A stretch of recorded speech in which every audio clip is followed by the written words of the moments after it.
I'll let you count us in. Yeah. We'll just press that. Record. So you got to turn the two purple ones on. Yep. 3, 2, 1. Hello and welcome to The Wizard and the Priestess. I am Nola and my co-host is Matt the Wizard. Welcome. Today we will be jumping straight into our conversation on grief. Now, where should we get started, Matt? Well, as a warm-up, where did this come from? Because you said we'll touch on it. We touched, yes. So I think what we were talking about potentially was, I was talking about the emotions and the emotions and their relation and correlation to organs in the way that I practice. Yep. And we were going to like start to unpack something, and I quickly caught you and blocked you from taking. You got me on a tangent, so now here is said tangent. Here is said tangent. Yeah. So I guess we can start with, what is grief? Grief. I'm sure there's a dictionary definition You didn't look that up. out there, which is not in the dictionary, paradoxically enough. Right. I think grief is really the discord between you. It's really between you and your own perception for me. And I think grief is the separation that you feel when you feel that you're separate from the thing that your ego wants. It's like a separation between soul and the ego. Okay. What is it from a TCM view? So really straight, simple terms, grief is the emotion that is correlated to the lung. It is essentially it is when there is a imbalance of the lung chi or the lung energy. So we don't see grief as a kind of functioning emotion. So the functioning emotion of the lung would be to accept, to let go, and that would be the functioning emotion of the lung. So when we're moving through the cycles of the 5 elements and in that cyclical process, lung or metal is the final position. It is the ending of the cycle. It is the autumn, the falling of the leaves, the letting go of all the fruits that have been produced, and now they're rotting deep into the earth until they go so deep, contracting deep into the earth that they turn into metal before they then become the unknown on the other side. And that is the new cycle of life. So essentially it's an alchemy process. Essentially, yeah. It's that ending part. Yep. So when there is grief, that is seen to be disharmony. So it is not meant to, it is not, it is a disharmony to the lung itself. And the way we'd see that physically, or we would see that in terms of chi and movement, would be that there's a contraction in the lung, and that physicality of that contraction of the lung actually kind of like reduces the amount of yin in the lung. So you're talking about the actual physical, could be physical expansion, collapse of the lung and the pleura and all those tissues. Right, yeah, so if we consider it in a sense of when we breathe, and you know that feeling after you've had a really big cry, so the simplest form of grief and the actual movement of releasing that through that tears. Sometimes obviously the tears don't completely release the grief, but the movement and motion of those tears is actually a process of allowing the expansion of the lungs to allow that opening, to let everything like open and spread and expand, and then release and contract, and that really big open and you know what I'm saying?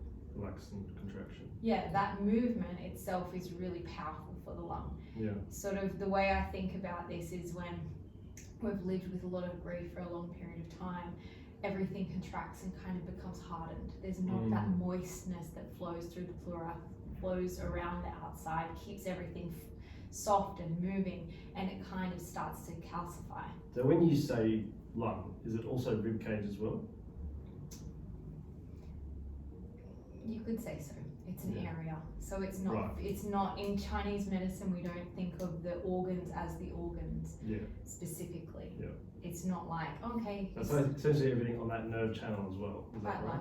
quite possibly. Yeah. Okay. Yeah, so that whole like expansion and contraction that the lungs naturally do when they are well and functioning. So when they're out of balance, it's likely that grief can be involved. Sure. And so when we think about that, what tends to support that in like helping it physically is to promote yin, promote that fluid exchange again, promote that expansion and contraction in a healthy way, larger breaths, longer breaths, working the body. So if you're promoting yin, Yes. would you say grief is a yang emotion, if that's the way you say that? I wouldn't say, Like excess yang? not particularly. I wouldn't say that, so no. Okay. But it would be, any friction is going to have yang. Yeah. So if we look at any emotion with any particular organ or anywhere, there's going to be friction when it is in disharmony. Yeah.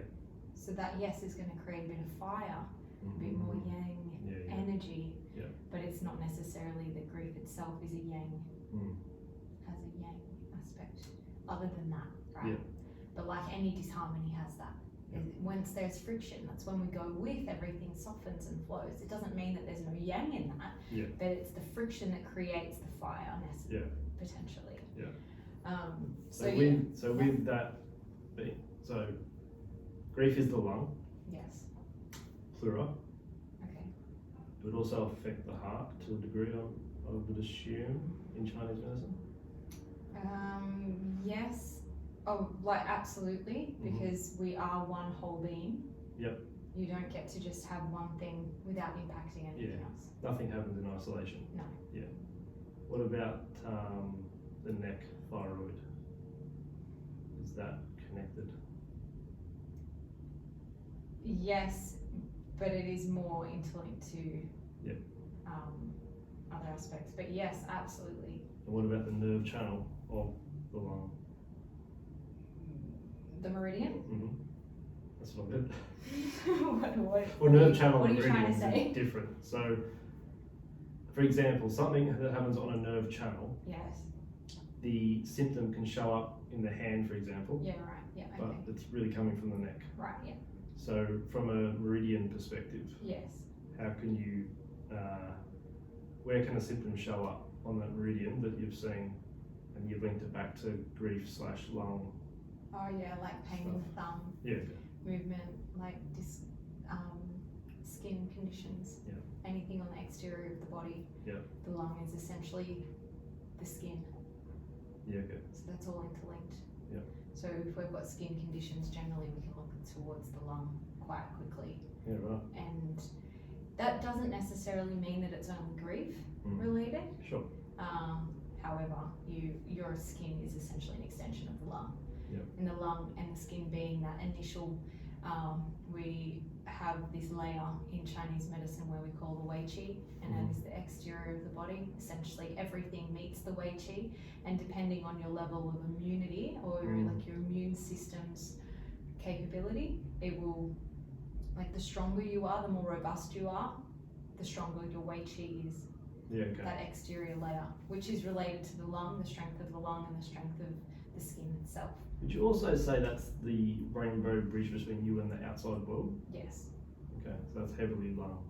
How you present to the world. Yeah, absolutely. Okay. Because what your skin shows, like I remember as a child, like, 14, 16-year-old girl was always considering, like I remember the most gorgeous people weren't really that attractive, they just had good skin. Yeah. They didn't necessarily have to be like beautiful, but there was something about the skin that was like vibrant. Yeah. And to me that's a really clear indicator of how their shen, maybe how the shen or the po or whatever that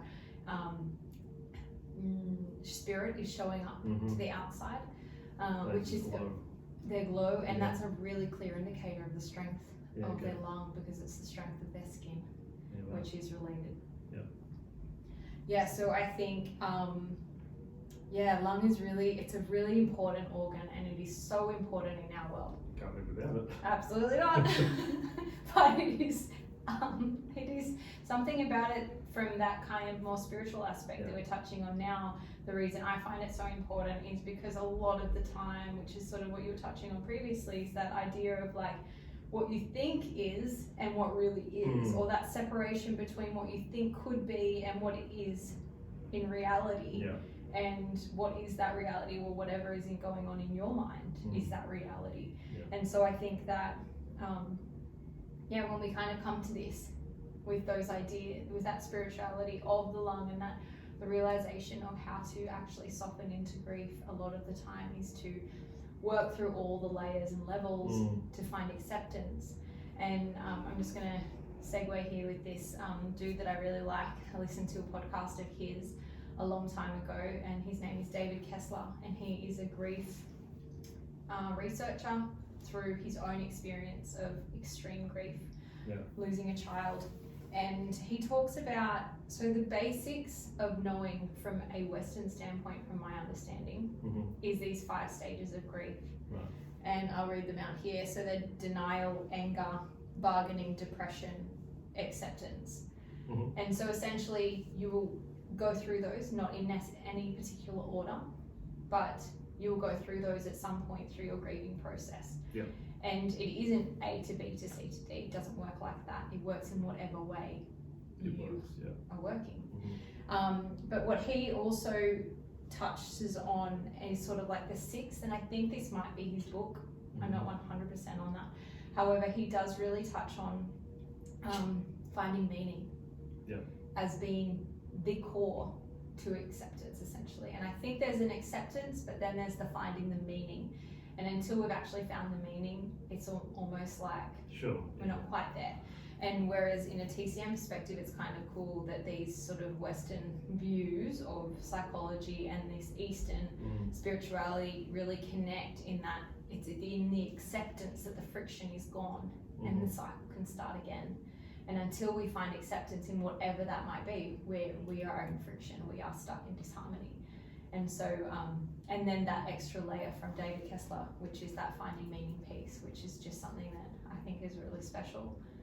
I think for what came to me when you were saying that is that the finding meaning to it, accepting it, it's really important for the ego to navigate its way through it. And what the Western world has done, and I think for me it's a bit of a double-edged sword, where we love a definition in the West, don't we? Everything has a specific definition, so that is great to give something a name, so you can essentially have a relationship with it, good or bad, your call. However, with that label that you're now put in a box. As in, you have to find acceptance and meaning. Is that the box? Well, the box it could be a label, for example. So you could be labelled sad boy, right? But what's that based on? It's based on typically research being done. If you don't fall within a certain parameter of quote unquote norm, you're given that label. Right. That's a great way to sell you a story, a pill. Oh, right. Okay. So that's the shadow of that. I think accepting it, having a relationship with it, it does make it easier for the ego to kind of dance with.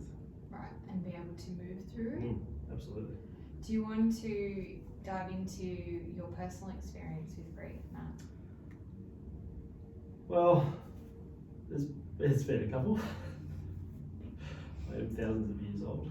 My wizard body. No, I would say I lost my mum when I was 3.5.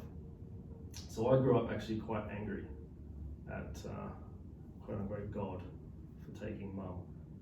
And it wasn't till I was about, I want to say, it was either side of 30, let's say 30 for simple math. And under what was essentially driving the anger was the grief. So I didn't know how to process that as a 3.5-year-old. And I'm sure I went to therapies and counselling and all that kind of stuff. I don't remember it, I was too young. People in the family spoke about it to the degree they could, but I think in their head the energy I got was, well, how do we say this to a child? Yeah. So I get it, but at the same time it's therapy for them sharing, and it's therapy for me feeling them share. I never really got that. No, So there's a bit of dissonance. So I didn't really know what to do with that grief, so I decided unconsciously to turn it into anger. And then I probably projected a lot of that anger on my stepmom. And I can say this in hindsight now, I'm very blessed today that I can say I've had 2 mums in this lifetime. And me and my stepmom get on really well now. Shout out Nazi. But that was my pattern. Yeah. And it was always a real deep underlying thing, as in you couldn't really find, someone would look at a tree, oh, that tree's beautiful, you'd be like, yeah, that's alright, it's a tree. That was you. That was me. Yeah. I was really good at pessimism. But it was just like that was the underlying cause. I played victim for a lot of my life. And as I said before, when you play victim, you're also villainizing yourself. Until one day I had a meeting with a shaman, and I was just having a conversation with him, and he just said a few lines that, for me, it melted everything away. And the first thing he said about mum leaving was, oh, well, she knew she could help you more from a different place. And that just got me right between the eyes, like it was just being whacked. And I think in that exchange, I found it in myself to forgive mum. Not that anyone did anything wrong, but you know what I mean. Forgive mum, forgive anyone who was involved with that process, and forgive myself for holding on to it. And it literally felt like water was pouring out of my body through my skin. The funny thing with that is I have asthma up until that moment. Always had a mid to low level of asthma. Where did we hold asthma? Well, yeah. So, Constriction of blood. right? So I was Chinese burns in my lung, Totally. emotionally, for my entire life. Totally. And it's all unconscious, but we never get taught. I don't think there's a technique for that kind of stuff.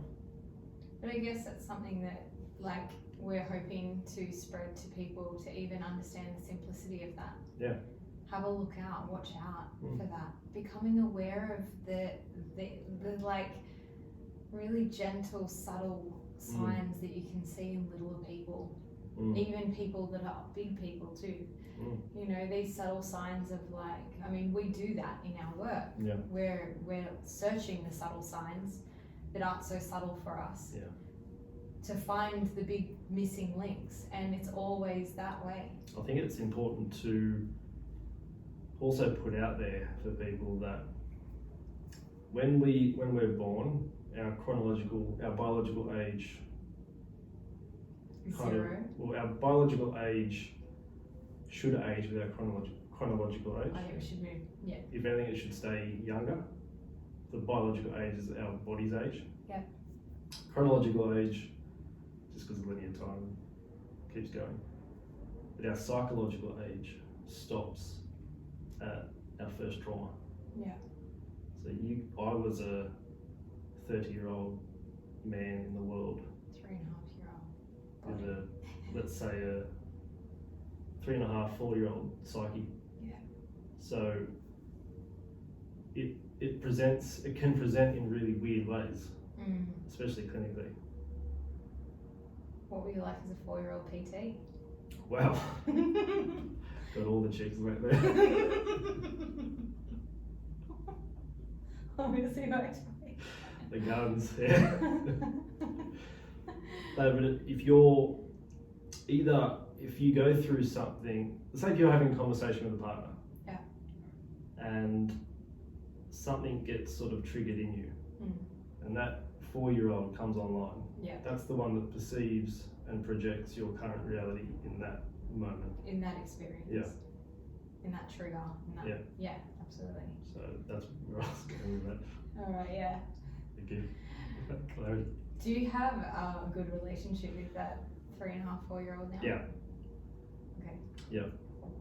And do you feel that, I know we talked about creating that relationship from your perspective for the ego to kind of find acceptance and find meaning. Would you say that you have done that?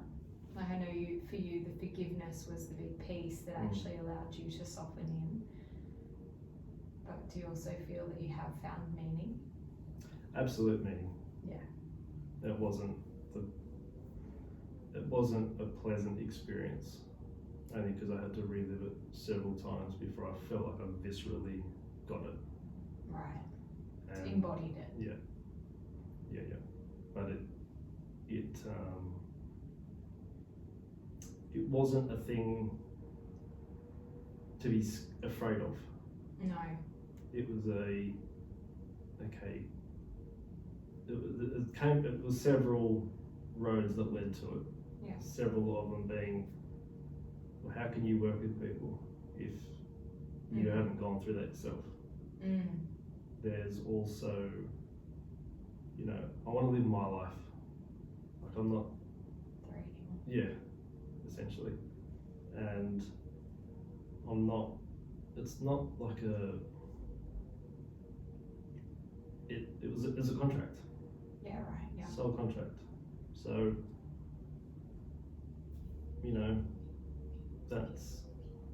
that was my little journey with it. Totally. The wizard must live on. The wizard has to move on, but also wizard has a lot to share. And I can't do that from a place of being in grief and fear all the time. Yeah. So I had to step out of that.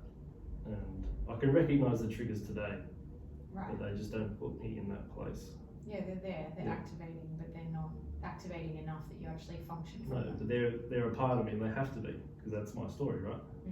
Just like you with your stuff. I don't know stuff. Don't look at me like that. That was perfect.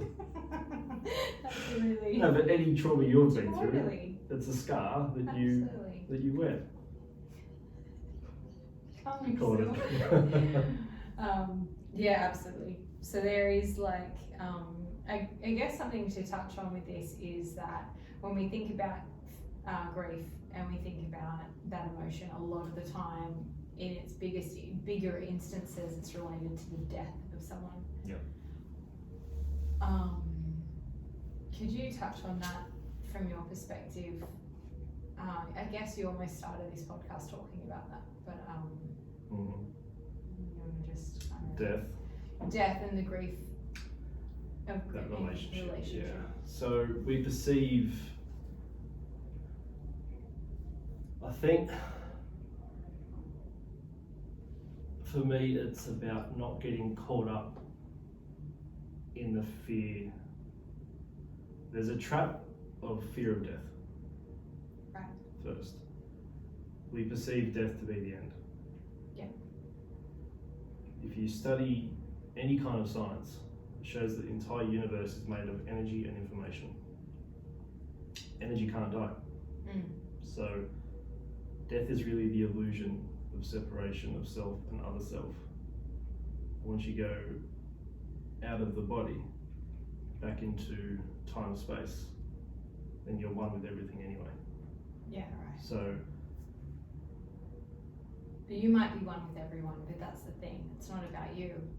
if you're the person that's gone to from space-time, it's about the people that aren't there right now, that are still on this earthly plane. Yeah, so they're the ones that feel the illusion of that separation. Right. So That's it's where I was an going. illusory understanding. Well, if you get to the core of it, it is the illusion. Yeah, because the that energy keeps is still existing there. Absolutely. And if you think about someone who's passed, they may as well just be behind the curtain. Yeah, in that infinity ring of energy. Yeah. So just because we can't see them, we can always feel that they're around. Mm-hmm. And you feel that with your mum? All the time. Yeah. Did you always do that, or was that when you were 30? No, when I was very young, I've always been able to walk into a room. I could pick out anyone and tell you exactly what kind of day they've had, and see auras, that kind of stuff. And I used to get in trouble because I never used to ask people how they were. What would you say? I just wouldn't say anything because I look at them and I'd already know. So, why did you get in trouble? I'm not asking people how they were. So what would you say? Hello. Or I would You've force actually myself, said- hello, how are you? But I would look at you, for example, I already know. Don't even start. You look at me, and what would you say? Treading lightly is what I'm. Just going to take this one. I'm not going to go to the other room, okay? No, but Go on and say, I'm fine. I'm okay here. I had a great day. Tell me more. I very rarely ask clients how they are. Oh, yeah, okay. Because I can take one look at them and I know how they are. Okay. But as in our culture, we have to ask how people are. Okay. So it's a social constructy Situation. thing. Yeah. I can't remember the question. That's alright. Neither. Cool. Oh, the thing. Well, we moved through that, but I think I guess the big part of that is that, is to understand that and I guess if I bring it back to my understanding, so there is no real death in complete. So energy still exists, and the information might alter. Is that okay from your perspective? Yeah. From my perspective, that I'm with you on that. So then, therefore, when someone physically formed dies, their energy exists, just moves, and that shaman mentioned to you, that your mother knew that she could do better work for you or serve you better, not here, not in the physical realm. And from my perspective, with the cycle of life that I'm so caught up in, or that I feel really it keeps going around and around and around, is this idea that Matt's dying. Good. Are you good? Yeah. So my thinking in there is that everything is living and dying. It's constantly happening. The sun is living and dying every day and every night. It lives, and then you could see it as death. And so there's life and death that's happening constantly. And then we get to this, this magical form of human. And then we create relationship to this human, and we create community around this human, and we create so much abstract connection to this particular human that gives particular things for particular purposes in my life. And then all of a sudden, those particular connections and purposes it's as if it seems, they are now gone because they're not the same as they were. But when we think of life and death happening consistently all the time, I am not who I were yesterday. And it is that process of change is happening consistently. And we're not really,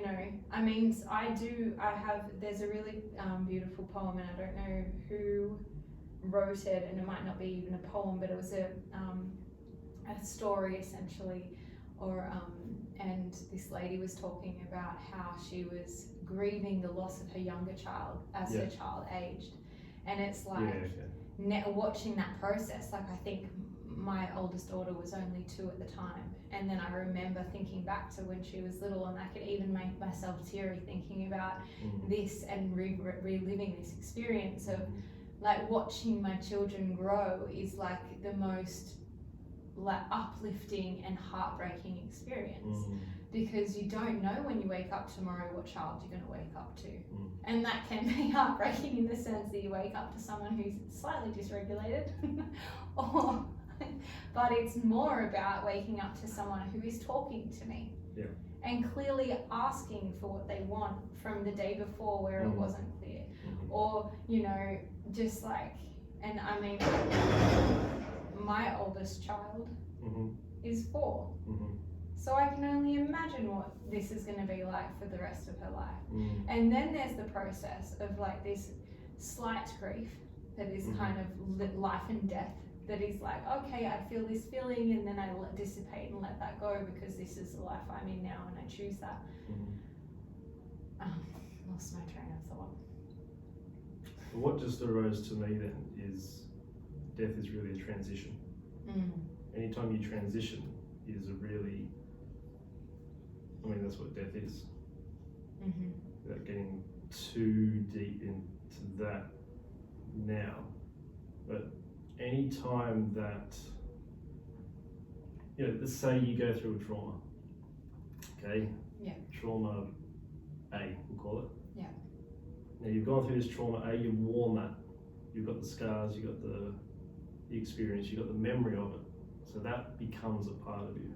And a part of the healing process is that part of you dying, so you're reborn again, more wise, more experienced, more battle hardy, more battle ready, however that works for the person.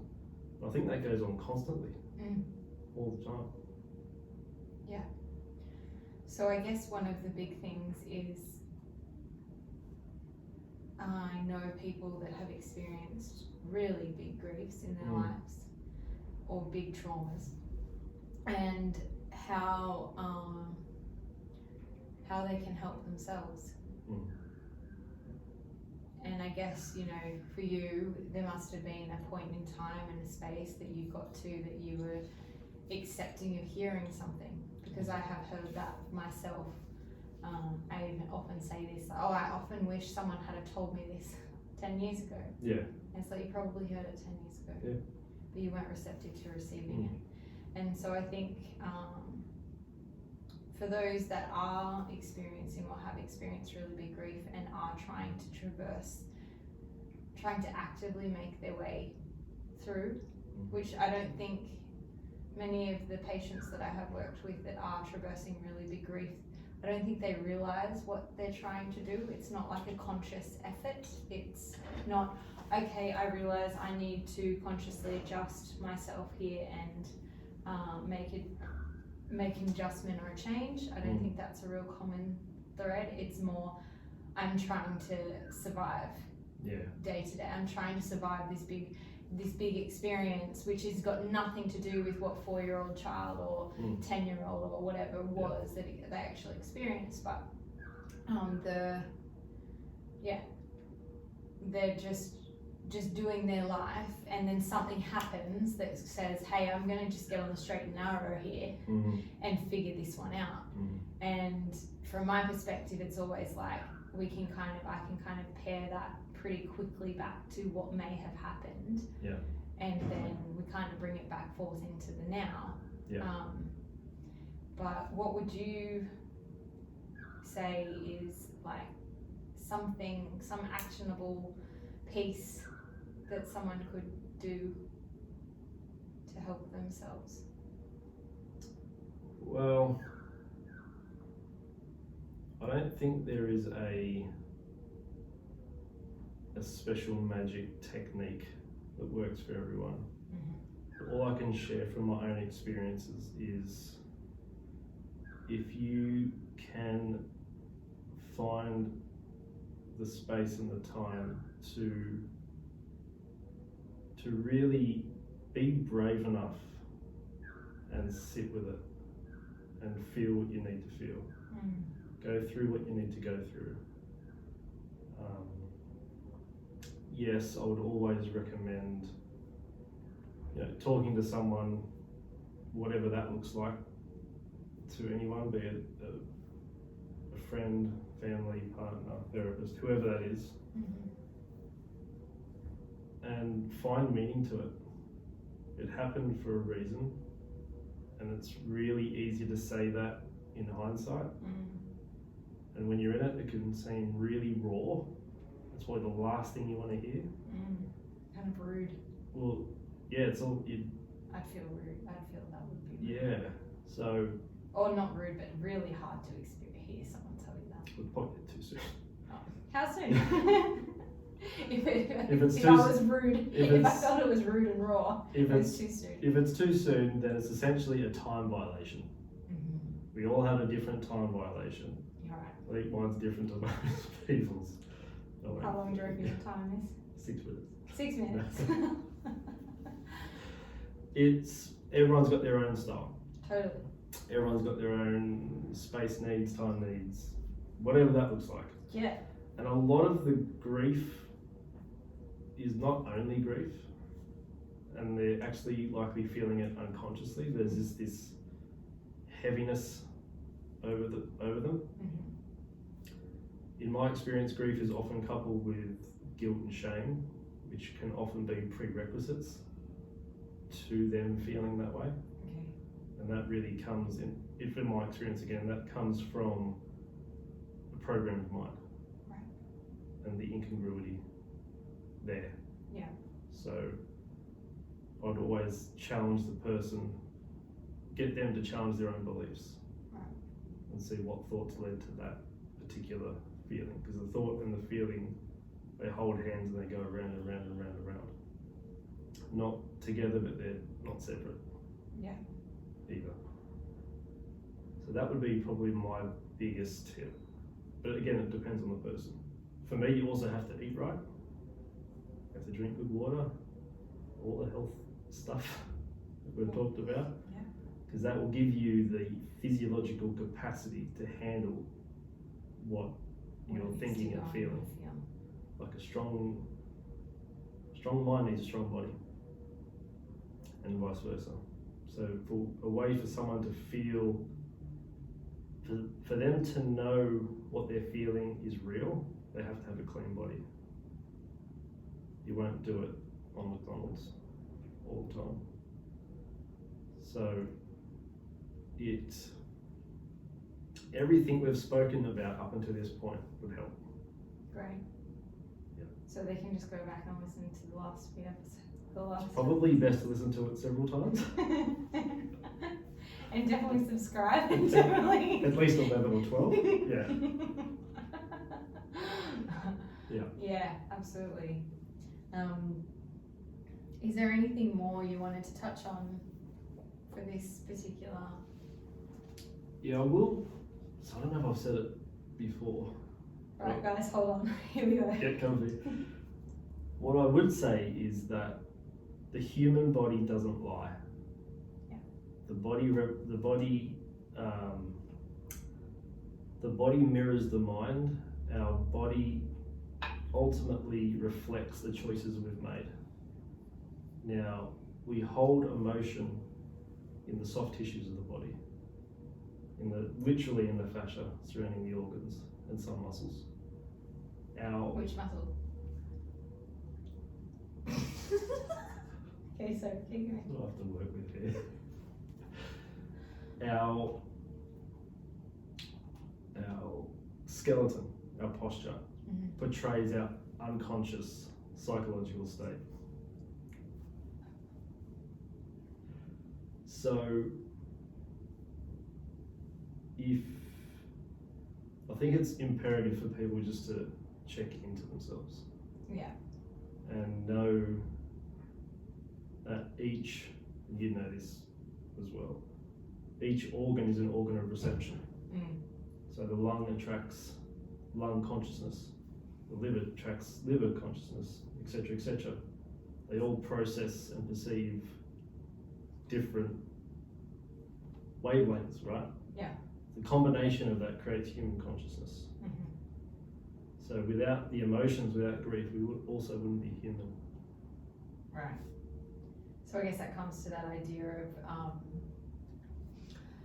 so the way I would look and work with someone with, stuck in disharmony. I use those words, stuck in disharmony. Whereas your more would be that, well, it just is, it's living, it's experiencing.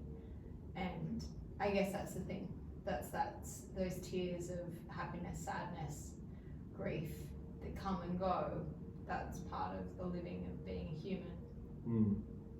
But then it's being stuck in disharmony, which is where things get a little bit sinister because you can't actually see it more and more. And then, like you've just suggested, if we keep checking in with ourselves and looking at ourselves in the mirror and going, okay, where is it in my body that I'm uncomfortable? Where is it in my body that I'm not functioning well? Where is it in my body that I see I'm in dysfunction or disharmony? And physically, then we can create a knowledgeable experience or relationship to that. And then we personally deep dive into the metaphysical and the emotion. And from my perspective, nearly every chronic disharmony stems from something that is not physical. No, of course, yeah, couldn't agree more. And then I guess we could segue and keep going, but I think we'll leave it at that because that is what grief is. And I think we could probably touch on every organ and go through all the different layers of that. And we might. That'll be later episodes. Later episodes, I'm not going to throw that a number. We'll just eventually get to that. So thank you again for listening to the Wizard and the Priestess. Well, we hope you got something from today, and I hope that resonated with some of you, at least on some kind of level, to spark something within you to potentially help someone or help yourself. Yeah, we just want to send our love to anyone who is experiencing deep grief and pain in this time, and just remember that you're never alone. Peace. Thanks, guys. See you next week.